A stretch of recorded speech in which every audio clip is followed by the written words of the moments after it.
সুখবর বন্ধুরা, সোমবার দুপুর 2টো থেকেই অন্নপূর্ণা ভান্ডার প্রকল্পের এই 3 ধরনের মহিলাদের জন্য বিরাট খুশির খবর। মুখ্যমন্ত্রী শুভেন্দু অধিকারীর তরফ থেকে বড় আপডেট এসেছে। 17ই আগস্ট 100% এই মহিলাদের ব্যাংক অ্যাকাউন্টে টাকা পৌঁছাবে, এমনটাই রাজ্য সরকারের তরফ থেকে জানিয়ে দেওয়া হয়েছে। তো বন্ধুরা, ঠিক কোন 3 ধরনের মহিলাদের কথা বলা হয়েছে? আর শুধু তাই নয়, under inquiry, under process, application submitted, payment failure কিংবা রিজেক্টেড, এই বিভিন্ন স্ট্যাটাসে থাকা উপভোক্তাদের ক্ষেত্রেও এসেছে গুরুত্বপূর্ণ আপডেট। কারা এবার টাকা পাবেন, কারা অনুমোদন পেয়েছেন এবং কারা এখনো অপেক্ষায় রয়েছেন, সবটাই জানিয়ে দেবো আজকের ভিডিওতে। তাই আশা রাখবো ভিডিওটিতে আপনারা প্রত্যেকেই প্রথম থেকে শেষ পর্যন্ত সঙ্গে থাকবেন। ভিডিওটি ভালো লাগলে একটু লাইক করবেন, আর প্রতি মুহূর্তের এই ধরনের গুরুত্বপূর্ণ লেটেস্ট আপডেট সবার আগে পেতে চ্যানেলটিকে সাবস্ক্রাইব করবেন। ফেসবুক থেকে দেখলে পেজটিকে ফলো করতে ভুলবেন না, আর সকলের উদ্দেশ্যে ভিডিওটি শেয়ার করতে ভুলবেন না। দেখুন বন্ধুরা, রাজ্য সরকারের তরফ থেকে আপাতত যে আপডেট পাওয়া যাচ্ছে তাতে 17 তারিখে যারা টাকা পাবেন তাদের তালিকা ইতিমধ্যেই পৌরসভা ও ব্লক অফিসে পাঠানো হয়েছে। বিশেষ করে যাদের অ্যাপ্লিকেশন স্ট্যাটাস ছিল under inquiry, under process, application submitted, payment failure অথবা অ্যাপ্লিকেশন রিজেক্টেড, তাদের মধ্যে যোগ্য উপভোক্তাদের জন্য রয়েছে বড় সুখবর। আপনাদের কিন্তু যে স্ট্যাটাসে আপনাদের থাকুন না কেন, আপনাদের জন্য কিন্তু রয়েছে বর্তমানে সুখবর। যারা বিশেষ করে টাকা পাননি, আমি একটি তালিকা দেখে জানতে পেরেছি সেখানে প্রত্যেক বেনিফিশিয়ারি নামের পাশাপাশি জুন ও জুলাই মাসের পেমেন্টের তথ্য রয়েছে। টাকা পেয়ে থাকলে ইয়েস এবং না পেয়ে থাকলে নো লেখা রয়েছে। পাশাপাশি অ্যাপ্লিকেশন স্ট্যাটাস এবং ফাইনাল স্ট্যাটাসও দেওয়া হয়েছে। যাদের আগে আন্ডার ইনকোয়ারি ছিল তাদের অনেকের ফাইনাল স্ট্যাটাস এখন অ্যাপ্রুভ করে দেওয়া হয়েছে।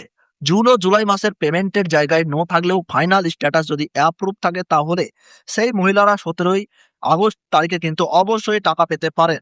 তো যাদের আন্ডার ইনকোয়ারি ছিল বা আন্ডার প্রসেস ছিল, বর্তমানে যাদের অ্যাপ্রুভ হয়েছে তারা কিন্তু অবশ্যই 17ই আগস্ট কিন্তু আপনারা টাকা পাবেন। পাশাপাশি যাদের পেমেন্ট ফেলুয়ার ছিল তারা যদি প্রয়োজনীয় সংশোধন করে ভেরিফিকেশন সম্পূর্ণ করে থাকেন তাহলে তাদের আবেদনও অ্যাপ্রুভ হতে পারে এবং তারাও 17 তারিখে টাকা পেতে পারেন।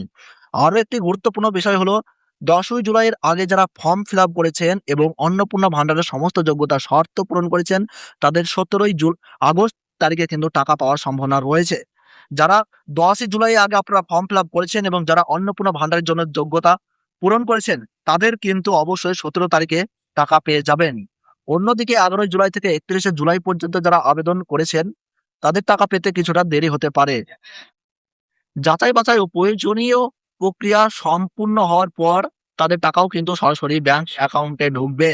রাজ্য সরকারের তরফে আরো জানানো হয়েছে, সেপ্টেম্বর মাস থেকে অন্নপূর্ণা ভান্ডারের টাকা প্রতি মাসে দ্বিতীয় সপ্তাহে দেওয়া হবে। আগস্ট মাসে আবেদন যাচাই বাছাই ও স্ক্রুটিনির কারণে কিছুটা সময় সরাসরি বেশি লাগছে।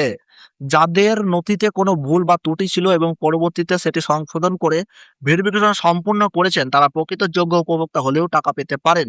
তবে অন্নপূর্ণা ভান্ডারের যোগ্যতা শর্ত না মানলে টাকা পাওয়া যাবে না। যেমন আশাকর্মী, অঙ্গনারী কর্মী বা হেল্পার, রাজ্য ও কেন্দ্রীয় সরকারের আধিকারিকরা যারা যুক্ত রয়েছেন এবং যারা ইনকাম ট্যাক্স ফাইল রয়েছে এমন ব্যক্তি ও পেনশন গ্রাহকদের ক্ষেত্রে এই সুবিধা কিন্তু সরাসরি প্রযোজ্য হবে না। পাশাপাশি যারা অনুপ্রবেশকারী হিসাবে চিহ্নিত হবেন তারাও এই প্রকল্পের সুবিধা পাবেন না। এসআইআর প্রক্রিয়ায় নাম ডিলিট হলে এই প্রকল্পের সুবিধা পাওয়া যাবে না বলেও জানানো হয়েছে। তো বন্ধুরা, সব থেকে বড় বিষয় হলো আগামীকাল দুপুর 2টোর পর অন্নপূর্ণা ভান্ডার নিয়ে গুরুত্বপূর্ণ বৈঠক। সেখানে 17 তারিখে কারা টাকা পাবেন এবং কারা বাদ পড়বেন সেই বিষয়ে আরো পরিষ্কার তথ্য সামনে আসতে পারে। তা এখনো পর্যন্ত আমরা যে আপডেট পেয়েছি সেটাই আপনাদের জানালাম। আগামী কালের বৈঠকের পর বিষয়টা আরো স্পষ্ট হবে। ভিডিওটি ভালো লাগলে অবশ্যই লাইক করবেন, বন্ধুদের সঙ্গে শেয়ার করবেন, নতুন হয়ে থাকলে চ্যানেলটি সাবস্ক্রাইব করবেন, ফেসবুক থেকে দেখলে পেজটি ফলো করবেন। ধন্যবাদ।